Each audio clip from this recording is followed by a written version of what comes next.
Ladies, fellow women, I should also say MLAs, FIG directors, managing directors, CEOs.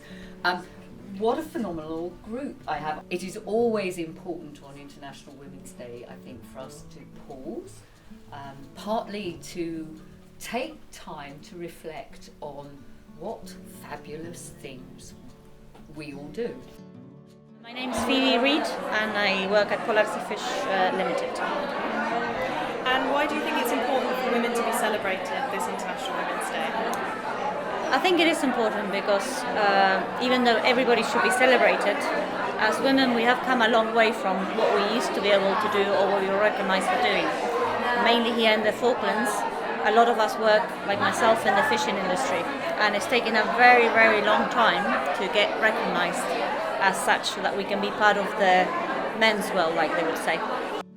How does it feel to be the first female governor of the Falkland Islands, especially on this International Women's Day? I think it's a huge privilege being a governor, and I suspect my male colleagues would say that. I absolutely adore my job. I work alongside women in the FIG, women in civil society. I have a fantastic house and can get people together so that they can talk about things, network, or just have fun. And that's one of the things that I get up for in the morning. I think we are so fortunate in the Falklands. I think we always have been. When we look back through our history, we have had strong, incredible women at every single step. And we all know them, and we've all been friends with them, and we're all hopefully bringing up young women who will continue that tradition. But I think it's not always been recognised, and I think that's one of the incredible things about International Women's Day. I think I'm sure I'm not the only person in this room, the only woman in this room, who's had the International Women's Day. Well, what on earth do you need that for, and what's that all about, and all the rest of it, and us poor guys.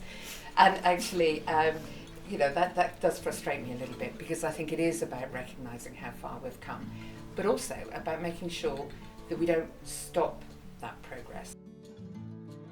How do you think we could better support and celebrate women in the Falkland Islands? I think if there's any difference in pay gap between the genders, then that needs to be addressed. But I mean, apart from that, as long as they don't feel they're being ill-treated in any shape or form, then I think we do a pretty good job. How do you think that the gender pay gap in the Falklands can be combated? Yeah, so they did some work on this a couple of years ago, which said that it wasn't as disparate as kind of compared to other countries. It still doesn't mean that it's right.